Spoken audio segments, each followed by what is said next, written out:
ஒட்டுமொத்த இந்திய அரசாங்கமே தமிழகத்தை வஞ்சிக்கிறது மாதிரியும் நம்மளை புறக்கணிக்கிறது மாதிரி சொல்லிக்கிட்டே வராங்க. இவங்களோட அடிப்படை நோக்கம் என்பது இந்த பிரிவினைவாத சிந்தனை. மற்ற 27 மாநிலங்களோட பெயர்களையும் சொல்லிட்டு தமிழ்நாடுங்கிற பேரை மட்டும் சொல்லாம விட்டுருந்தாங்கன்னா இந்த விமர்சனத்துல ஒரு நியாயம் இருக்கும். திமுகவும் காங்கிரஸும் 10 வருஷம் 2004 இருந்து 2014 வரைக்கும் மத்தியில ஆட்சியில இருந்தாங்களே, அதுல 6 ஆண்டுகள் அவங்க பட்ஜெட்ல தமிழ்நாடுங்கிற பேரே இல்லை. இது இந்திய நாட்டுக்கான பட்ஜெட், ஒட்டுமொத்த இந்தியாவுக்கான பட்ஜெட். இவங்களுக்கு தமிழ்நாட்டோட வளர்ச்சி முக்கியம் இல்லை, தமிழக மக்களோட வளர்ச்சியும் முக்கியம் இல்லை. சும்மா ஒரு நியூஸ் தூண்டி விடணும், பெரிய ஹீரோ மாதிரி காமிச்சுக்கணும். அது சரியில்லை இது சரியில்லைன்னு சும்மா உட்காந்துக்கிட்டு இவங்க பண்றதெல்லாம் சரியில்லாத விஷயம்.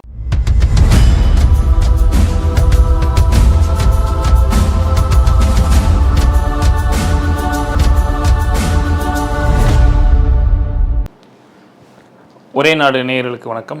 இன்று நம்முடன் பாஜக ஓபிசி அணியின் மாநில பொதுச் செயலாளரும் பேராசிரியருமான திரு வீர திருநாவுக்கரசர் அவர்கள் இணைந்துள்ளார். வணக்கம் சார். வணக்கம் சார். தமிழ்நாடு என்ற பெயரே உச்சரிக்கப்படாத பட்ஜெட், திருக்குறள் சொல்லப்படாத பட்ஜெட், தமிழ் இலக்கியங்களை மேற்கோள் காட்டாத பட்ஜெட்னு சொல்லி பட்ஜெட் மீதான கடுமையான விமர்சனங்கள் முன்வைக்கப்படுது. எப்படி பார்க்குறீங்க? அப்படி வைக்கிறது யாருன்னு பார்த்தீங்கன்னா திமுக அண்ட் கோ எதிர்கட்சிகள். இன்னும் சொல்ல போனால் திமுக தலைமையில் இயங்கக்கூடிய இந்திய ஒற்றுமைக்கு எதிரான பிரிவினைவாதம் எண்ணம் கொண்ட கட்சிகள் தான் இந்த மாதிரி சொல்லிட்டு இருக்கிறாங்க. ஒருத்தருக்கு ஒரு விஷயத்தை விமர்சனம் பண்றதுக்கு எப்போ உரிமை இருக்குன்னா, நல்ல விஷயம் சொல்லும்போது பாராட்டணும், அப்போ அந்த விஷயம் நடக்காத போது கிரிட்டிசைஸ் பண்ணலாம். எத்தனை வருஷமா மோடிஜி 2014 இந்திய பிரைம் மினிஸ்டராக வந்ததுலேருந்து பட்ஜெட்டில் ஒவ்வொரு டைமும் தமிழகம் சார்ந்த பல்வேறு விஷயங்கள் சொல்லப்பட்டிருக்கு, இன்க்ளூடிங் திருக்குறள். திருக்குறளை சொல்லி பட்ஜெட்டை தொடங்கும் போது இல்லை பட்ஜெட் உரையின் போது திருக்குறள் உள்ளிட்ட தமிழ் இலக்கியங்களிலிருந்து பல்வேறு விஷயங்கள்ல மேற்கோள் காட்டி பேசும் பொழுது இங்க திமுக உள்ளிட்ட கட்சிகள், இன்னைக்கு விமர்சனம் பண்ணக்கூடிய கட்சிகள் எல்லாம் அன்னைக்கு மோடி அரசாங்கத்தில் இருக்கக்கூடிய நிதி அமைச்சர் இவங்க பட்ஜெட்ல திருக்குறள் உள்ளிட்ட பல்வேறு இலக்கியங்களை மேற்கோள் காட்டியிருக்கிறாங்க, அதற்கு எங்களது மனமார்ந்த பாராட்டுகளையும் நன்றிகளையும் தெரிவித்துக் கொள்கிறோம் சொல்லி பாராட்டி இருந்தாங்கன்னா, நன்றியை தெரிவிச்சிருந்தாங்கன்னா, இன்னைக்கு அவங்க கேட்கலாம், எத்தனை வருஷமா திருக்குறளை சொன்னீங்களே இப்ப ஏன் சொல்லல அப்படி சொல்லி கேட்ட அந்த விமர்சனத்துல ஒரு நியாயம் இருக்குது. அவங்க சொல்லும் போதெல்லாம் பாராட்டாம இருந்துட்டு, அவங்க சொல்லும் போதெல்லாம் நன்றி சொல்லாம இருந்துட்டு இன்னைக்கு இல்லைன்னா என்ன அர்த்தம்? எப்படியாச்சும் மத்திய அரசாங்கத்தை குறை சொல்லணும். எப்படியாவது இந்த மக்கள் மத்தியில என்னமோ ஒட்டுமொத்த இந்திய அரசாங்கமே பாரதிய ஜனதா கட்சி மட்டும் இல்லைங்க, காங்கிரஸ் கட்சி ஆட்சியில் இருக்கும் பொழுது கூட, நேரு காலகட்டத்திலேருந்து இந்திரா காந்தி காலகட்டம், ராஜீவ்காந்தி காலகட்டம், இப்படி ஒவ்வொரு காலகட்டத்திலையும் திமுக என்ன பண்ணிருக்கு அப்படின்னா, ஏதோ ஒட்டுமொத்த இந்திய அரசாங்கமே தமிழகத்தை வஞ்சிக்கிறது மாதிரியும் நம்மளை புறக்கணிக்கிறது மாதிரி சொல்லிக்கிட்டே வராங்க. ஏன்னா இவங்களோட அடிப்படை நோக்கம் என்பது இந்த பிரிவினைவாத சிந்தனை. அடைந்தால் திராவிட நாடு, இல்லையல் சுடுகாடுன்னு சொல்லி பிரிவினைவாதம் பேசின ஆட்கள் தாங்க இந்த திமுகனுக்கோ. அதைத்தான் இன்னைக்கும் பண்ணிட்டு இருக்கிறாங்க. அதனால ஏற்கனவே திருக்குறள் உள்ளிட்ட தமிழ் இலக்கியங்களை மேற்கோள் காட்டி பேசும்போது நன்றி தெரிவிக்காத இவங்களுக்கு இன்னைக்கு விமர்சனம் பண்றதுக்கு எந்த தார்மீக உரிமையும் கிடையாது. நல்லா புரிஞ்சுக்கணும். பினான்ஸ் மினிஸ்டர் மட்டும் இல்லைங்க, நம்மளோட பிரைம் மினிஸ்டர் இராணுவத்தினர் மத்தியில போயிட்டு அங்க தமிழ் இலக்கியங்களை, பாரதியார் கவிதைகள், திருக்குறள் இதெல்லாம் எடுத்து பேசியிருக்கிறார். ஐநா சபையில போய் தமிழ் இலக்கியங்களை பேசியிருக்கிறார். அமெரிக்காவின் பல்வேறு தருணங்கள், அமெரிக்கால போயிட்டு பல்வேறு தருணங்கள்ல தமிழ் இலக்கியங்களை பத்தி பேசியிருக்கிறார். அப்படி வாய்ப்பு கிடைக்கும் பொழுது எல்லாம் நமது பிரைம் மினிஸ்டராக இருக்கட்டும், நிதியமைச்சராக இருக்கட்டும், பல்வேறு அமைச்சர்களாகட்டும், எல்லாருமே தமிழுக்கும் தமிழர் பண்பாட்டிற்கும் தமிழ்நாட்டுக்கும் உரிய மரியாதையை கொடுத்துட்டு தான் இருக்கிறாங்க. இது ஒரு விஷயம். ரெண்டாவது விஷயம், தமிழ்நாடே இல்லை அப்படின்றாங்க. தமிழ்நாடுங்கிற வார்த்தையே இல்லை, தமிழ்நாட்டை புறக்கணிக்கிறாங்க. எது புறக்கணிக்கிறது? இந்தியாவில் நமக்கு இப்போ 28 மாநிலங்கள் இருக்கின்றன. மற்ற 27 மாநிலங்களோட பெயர்களையும் சொல்லிட்டு தமிழ்நாடுங்கிற பேரை மட்டும் சொல்லாம விட்டுருந்தாங்கன்னா இந்த விமர்சனத்துல ஒரு நியாயம் இருக்கும். ஏங்க, இந்தியாவில் மொத்தமே 28 மாநிலம் தாங்க இருக்கு, அதுல 27 மாநிலத்தோட பேரை நீங்க சொல்லியிருக்கீங்க பட்ஜெட்ல, தமிழ்நாட்டோட பேரை மட்டும் ஏங்க நீங்க குறிப்பிடலன்னு சொன்னா அது ஒரு நியாயம் இருக்கும். இப்ப அப்படிலாம் இல்லையே. கிட்டத்தட்ட 22 மாநிலங்களோட பெயர்கள் இந்த மத்திய அரசாங்கத்தோட பட்ஜெட்ல இடம்பெறவில்லைன்னு ஒரு செய்தி வருது. இப்ப தமிழ்நாடு மட்டுமா விட்டுட்டாங்க? அதெல்லாம் கிடையாது. இன்னொரு விஷயம், தமிழ்நாடுங்கிற வார்த்தையை அதுல குறிப்பிடலைங்கிறதுக்காகவே தமிழ்நாட்டுக்கு எந்த திட்டமும் இல்லைன்னு அர்த்தம் கிடையாது. இது மத்திய பட்ஜெட், ஒட்டுமொத்த இந்திய நாட்டுக்குமான பட்ஜெட். ஒவ்வொரு மாநிலத்தையும் பெயர் குறிப்பிட்டு சொன்னா மட்டும்தான் அந்த மாநிலத்துக்கு திட்டம் போகும், இல்லைன்னா போகாதுன்னு அர்த்தம் இல்லை. இது ஒட்டுமொத்த நாட்டுக்கான பட்ஜெட். காஷ்மீர்ல இருந்து கன்னியாகுமரி வரை இருக்கக்கூடிய அத்தனை மாநிலங்களுக்கும் அத்தனை யூனியன் பிரதேசங்களுக்குமான பட்ஜெட் இது. நிர்மலா சீதாராமன் அவர்கள் அம்மையார் வந்துட்டு இன்னைக்கு நம்ம அம்மா அழகா சொல்லியிருக்கிறாங்க. இப்ப பாருங்க, ஃபார் எக்ஸாம்பிளுக்கு சொல்றேன், இந்த பட்ஜெட்ல மகாராஷ்டிரா அப்படிங்கிற பேரும் கூட கிடையாது. ஆனா மகாராஷ்டிராக்கான திட்டம் நாங்க கொடுத்திருக்கிறோம். அதே போலதான் தமிழ்நாடுங்கிற பேர் இல்லாட்டியும் கூட தமிழ்நாட்டுக்கான திட்டம் உண்டு. எதற்கெடுத்தாலும் மக்களோட உணர்ச்சியை தூண்டி தூண்டி தூண்டி அரசியல் பண்றதையே வழக்கமா வச்சிருக்குது திமுக அண்ட் கோ. ஸோ ஒருபோதும் இதுல வந்துட்டு தமிழ்நாடு புறக்கணிக்கப்படுகிறதுங்கிற பேச்சே கிடையாது. இவங்க இன்னைக்கு தமிழ்நாடுங்கிற பேர் இல்லைங்கிறாங்களே. திமுகவும் காங்கிரஸும் 10 வருஷம் 2004 இருந்து 2014 வரைக்கும் மத்தியில் ஆட்சியில் இருந்தாங்களே, அதுல 6 ஆண்டுகள் அவங்க பட்ஜெட்ல தமிழ்நாடுங்கிற பேரே இல்லைன்னு சொல்லி தமிழகத்தோட பாஜக தலைவர் அண்ணாமலை அவர்கள் எடுத்து சொல்லியிருக்கிறார். அப்ப அந்த 6 ஆண்டுகளும் திமுகவும் காங்கிரஸும் தமிழகத்தை புறக்கணித்தனவா என்ன? அப்படிதான் கிடையாது. நாம அன்னைக்கு இப்படி சொன்னோமா? இல்லவே இல்லை. ஏன்னா பேரு இல்லைங்கிறதால அந்த ஸ்டேட்டுக்கு திட்டம் இல்லைன்னு அர்த்தம் கிடையாது. இது திமுக காரங்களுக்கு தெரியாதா? குறிப்பா மு.க. ஸ்டாலினுக்கெல்லாம் தெரியாதா? அமைச்சர்கள்லாம் தெரியாதான்னா எல்லாருக்கும் தெரியும். அவங்க டேட்டாவை பேச மாட்டாங்க. இப்ப நாம சொல்றோம்ல, இந்த ஸ்கீம் எல்லாம் நமக்கு வரப்போகுதுன்னு சொல்றோம்ல, அதை பேச மாட்டாங்க. இவங்க மக்கள்கிட்ட போயிட்டு உணர்ச்சியை தூண்டி விட்டு, ஈஸியா தூண்டி விட்டுறலாம்ல. தமிழ்நாடுங்கிற பேரே இல்லை, திருக்குறளுங்கிற பேரே இல்லை. இப்படி சொன்னா விவரம் தெரியாத ஏழை எளிய மக்கள் என்ன நினைப்பாங்க? இல்ல அரசியலை கூர்ந்து கவனிக்காத மக்கள் என்ன நினைப்பாங்க? ஆகா, புறக்கணிப்புடா. இப்ப மக்கள் என்ன நினைச்சிட்டு இருக்கிறாங்கன்னா, இந்தியாவில் உள்ள எல்லா மாநிலங்களோட பேரும் சொல்லி தமிழ்நாட்டோட பேரை மட்டும்தான் சொல்லல போல, குறிப்பிட்ட போல நினைச்சுக்கிட்டு இருக்கிறாங்க. அப்படி கிடையாது. 20க்கும் மேற்பட்ட மாநிலங்களின் பெயர்கள் இந்த பட்ஜெட்ல குறிப்பிடப்படவில்லை. பெயர் குறிப்பிடப்படவில்லை என்பதற்காக அந்த பட்ஜெட் ஸ்கீம்ஸ் எல்லாம் அந்த மாநிலத்துக்கு போகாதுன்னு அர்த்தம் இல்லை. இது இந்திய நாட்டுக்கான பட்ஜெட், ஒட்டுமொத்த இந்தியாவுக்கான பட்ஜெட். நான் கூட நேத்து ஃபேஸ்புக்ல ஒரு போஸ்டர் போட்டிருந்தேன். இப்ப தமிழகத்துல இத்தனை மாவட்டங்கள் இருக்கின்றன, தமிழ்நாட்டோட பட்ஜெட்ல நம்ம தமிழ்நாட்டுல இருக்கக்கூடிய அத்தனை மாவட்டங்களின் பெயர்களையுமா அவங்க வந்துட்டு குறிப்பிடுறாங்க? இல்லவே இல்லையே. நான் நேற்று இதை போட்டிருந்தேன். இன்னைக்கு வந்துட்டு ஒரு ஃபேமஸ் ஊடகத்தோட ஒரு ஒரு போஸ்டர் மாதிரி போட்டிருக்கிறாங்க. அவங்க சொல்றாங்க 39 மாவட்டங்கள் இருக்கின்றன, அதுல 27 மாவட்டங்களின் பெயர்களை கடந்த பிப்ரவரி மாசம் தமிழ்நாடு பட்ஜெட் போட்டுச்சுல, அதுல குறிப்பிடவில்லை. அப்ப இந்த 27 மாவட்டங்களையும் புறக்கணித்து விட்டார்கள் அவங்க இன்னைக்கு போட்டிருந்தாங்க.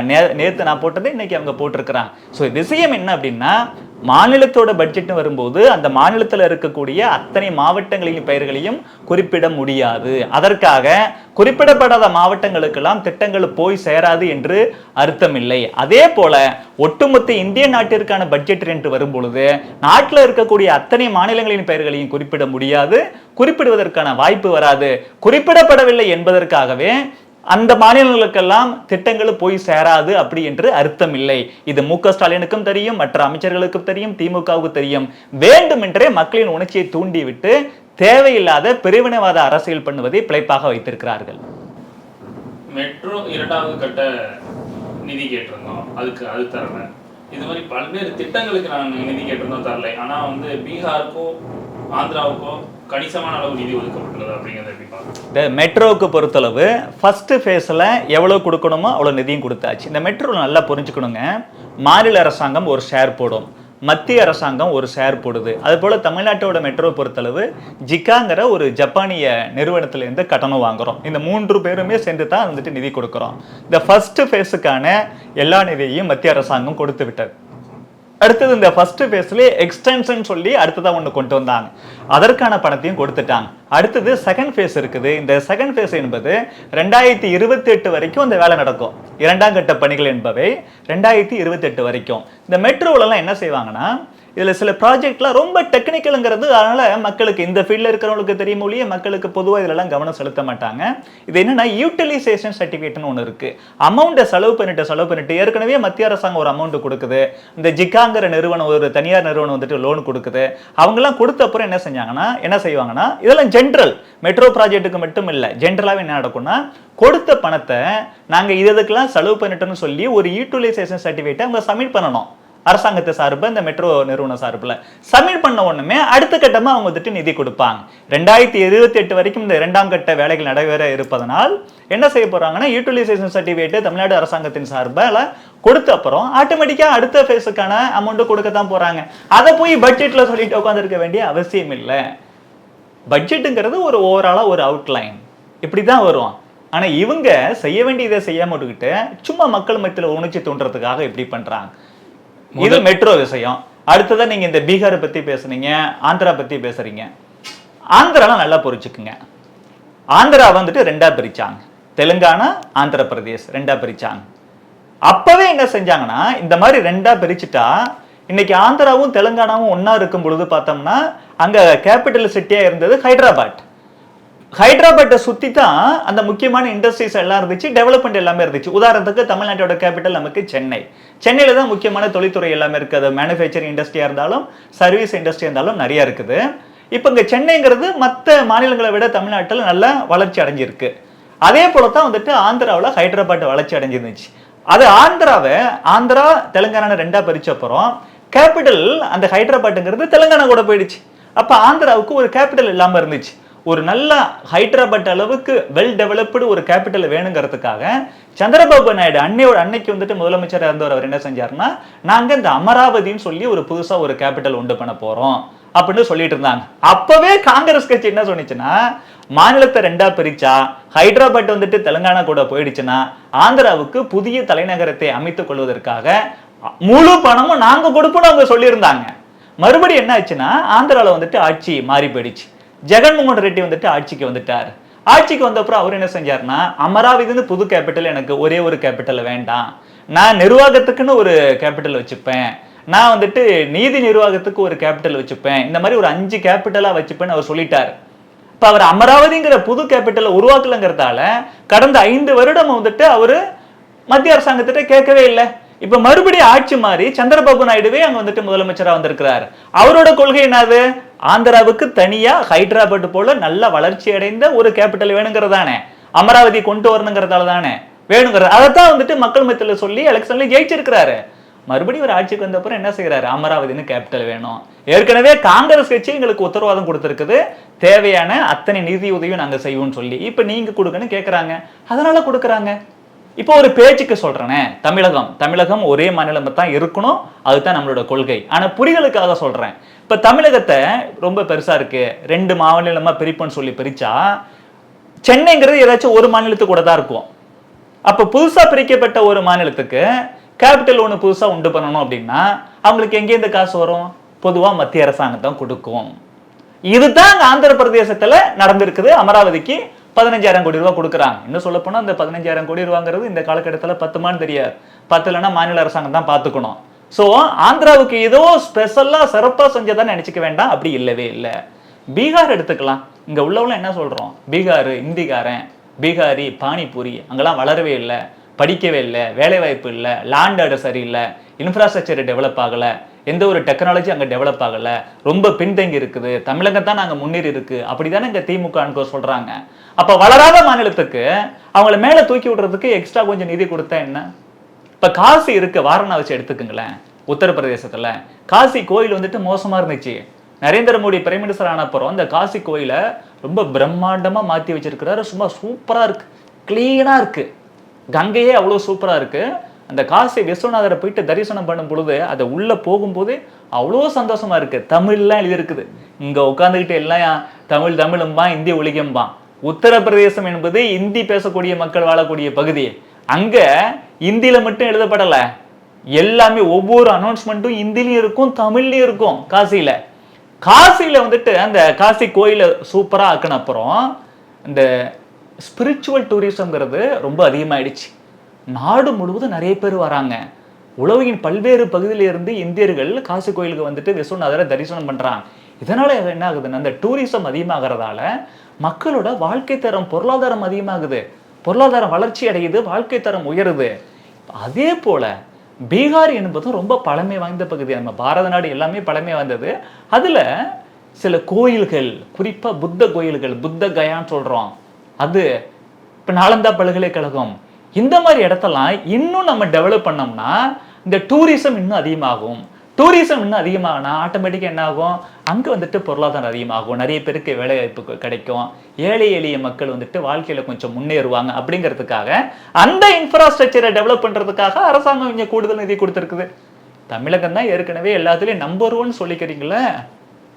அப்போ யார் வந்துட்டு வளராமல் இருக்கிறாங்களோ, கீழே இருக்கிறாங்களோ அவங்களுக்கு தாங்க எக்ஸ்ட்ரா கூடுதல் நிதி கொடுக்கணும். இது வரைக்கும் வரலாற்றில் அப்படி கொடுக்கப்பட்டதே இல்லையா?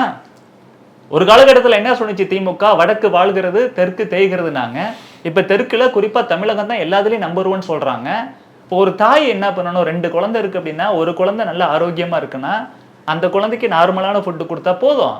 இன்னொரு குழந்தை கொஞ்சம் வீக்காக இருக்குது, ஹெல்த்தில் ஏதாச்சும் ப்ராப்ளம், வயசுக்கு தகுந்த அளவுக்கு இன்னும் வளரல அப்படின்னா அதுக்கு கொஞ்சம் எக்ஸ்ட்ரா உணவு கொடுத்து தானே ஊட்டி வளர்ப்ப அந்த தாய். அரசாங்கம் என்பது தாயின் மனப்பான்மை கொண்டு இருக்க வேண்டியது இல்லையா? அப்படிதானே இருக்கணும் அல்லவா? அதனால தான் என்ன செஞ்சிருக்குன்னா பின்தங்கிய மாநிலமான அந்த பீகாருக்கு கொடுத்துருக்குறோம்.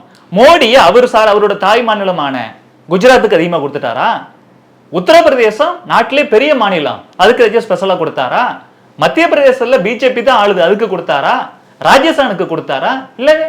சரிங்க, தமிழகத்துல தாங்க நீங்க வந்துட்டு எங்களுக்கு எம்பி சீட்டு கொடுக்கல, என்ன குற்றச்சாட்டு வைக்கிறாங்க, ஓட்டு போடலன்னு நீங்க செய்யலன்றீங்க. அப்படிலாம் கிடையாது. திட்டம் தமிழகத்துக்கு நிறைய இருக்குன்னு ஏற்கனவே விளக்கி இருக்கிறேன். ஆனாலும் சொல்றேன், இங்க பக்கத்துல கர்நாடகாவில் வந்துட்டு 25 எம்பி கொடுத்தாங்களே, 20க்கும் மேற்பட்ட எம்பிக்கள் பிஜேபிக்கு கொடுத்துருக்காங்களே, அதுக்காக அங்க வாரி கொடுத்துட்டாங்களா? ஏன் நம்ம ஆந்திராவுக்கு இவ்வளவு கொடுத்துருக்கணுமே, பக்கத்துல தெலுங்கானால எங்களுக்கு போன எலெக்ஷன்ல 4 எம்பி, இந்த எலெக்ஷன்ல 8 எம்பி அந்த மக்கள் கொடுத்து எங்களுக்கு பெரிய ஆதரவு கொடுத்துருக்காங்க மோடிக்கு. ஆந்திராவுக்கு கொடுத்தோமே, ஏன் அங்க கொடுக்கல, தெலுங்கானாக்கு கொடுக்கல? ஏன்னா தெலுங்கானாக்கு ஏற்கனவே ஹைதராபாத்னு சொல்லி ஒரு தலைநகரம் இருக்குது, ஆந்திராவுக்கு தான் தலைநகரம் இல்லை. எங்க தேவைப்படுதோ அங்கதான் கொடுத்திருக்கிறாரு மோடி. மோடியை பொறுத்தளவு இந்த நாடு ஒரே நாடு, ஒட்டுமொத்தமாக வளரும்னு நினைக்கிறாரு. எதெல்லாம் கொஞ்சம் பின்தங்கி இருக்குதோ அதை தூக்கி விட்டுறதுக்கு கொஞ்சம் எக்ஸ்ட்ரா கொடுக்குறாரு. இதுதான் உண்மை. நித்தி ஆயோக் கூட்டத்தை நான் புறக்கணிக்க போகிறேன் அப்படின்னு ஸ்டாலின் சொல்லியிருக்காரு. அதை பத்தி உங்களுடைய கருத்து? தங்களோட சுயநல அரசியலுக்காக எதுக்கு எடுத்தாலும் புறக்கணிக்கிறேன்னு சொல்லி இவர் மத்திய அரசை புறக்கணிக்கல, நரேந்திர மோடி அவர்களை புறக்கணிக்கல, பாரதிய ஜனதா கட்சியை புறக்கணிக்கல, தமிழக மக்களோட, ஏழை எளிய மக்களோட, விவசாயிகளோட, பெண்களோட, இளைஞர்களோட நலன்களை பாழ்படுத்துகிறார் ஸ்டாலின். சீரழிச்சிட்டு உட்கார்ந்து இருக்கிறாரு. இப்ப பாருங்க, ஆந்திராவில் ஜெயிச்ச உடனே என்ன செஞ்சாரு இவரு சந்திரபாபு நாயுடு, எங்களுக்கு ஒரு கேபிட்டல் வேணுங்க, எங்களுக்கு பணம் கொடுங்கன்னு போய் பிரைம் மினிஸ்டரை கேட்கிறாரு. இவங்க தேவையை அவங்கள்ட்ட போய் சொல்லும் போது அவங்களுக்கு புரியுது, கொடுக்குறாங்க. பீகார் முதலமைச்சர் நிதிஷ்குமார் என்ன செய்யறாரு, எங்க காலங்காலமா வந்துட்டு எங்க மக்கள் இன்னும் பின்தங்கி இருக்கிறாங்க, அவங்களை கொஞ்சம் மேல தூக்கி விடணும், எங்களுக்கு இதெல்லாம் தேவைப்படுதுங்க, கொஞ்சம் எக்ஸ்ட்ரா நிதி கொடுங்கன்னு போய் கேட்கறாங்க. அதனால அவர் வந்துட்டு எக்ஸ்ட்ரா கொடுக்குறாங்க, புரிஞ்சுக்கிட்டு. அப்ப தமிழக மக்கள் மேல அக்கறை இருந்தா, தமிழ்நாட்டோட வளர்ச்சி மேல அக்கறை இருந்தா மு.க. ஸ்டாலின் என்ன செய்யணும், நிதி ஆயோக் மீட்டிங் என்பது இந்தியாவில் இருக்கக்கூடிய அத்தனை மாநிலங்களின் முதலமைச்சர்களும் அங்க இருப்பாங்க, பிரைம் மினிஸ்டரும் அங்க இருப்பாரு. அவங்க கிட்ட போயிட்டு எங்க தமிழகத்துக்கு இதெல்லாம் வேணும், எங்க தமிழ்நாட்டுக்கு மக்களுக்கு இதெல்லாம் வேணும், எங்க தமிழ்நாட்டு மாணவர்களுக்கும் இளைஞர்களுக்கும் இதெல்லாம் வேணும் அப்படின்னு கேட்டா தானே கொடுப்பாங்க. இவங்களுக்கு தமிழ்நாட்டோட வளர்ச்சி முக்கியம் இல்லை, தமிழக மக்களோட வளர்ச்சியும் முக்கியம் இல்லை. சும்மா ஒரு நியூஸ் தூண்டி விடணும், பெரிய ஹீரோ மாதிரி காமிச்சுக்கணும், அது சரியில்லை இது சரியில்லைன்னு சும்மா உட்காந்துக்கிட்டு இவங்க பண்றதெல்லாம் சரியில்லாத விஷயம். நிதி ஆயோக் கூட்டத்தை இவர் புறக்கணிப்பது என்பது தமிழக மக்களின் நலன்களை புறக்கணிப்பது, தமிழ்நாட்டின் வளர்ச்சியை பாழ்படுத்துவது, சீரழிப்பது. இதை வன்மையாக கண்டிக்கிறோம். முதலமைச்சர் தனது முடிவை வந்துட்டு மறுபரிசீலனை செய்யணும்.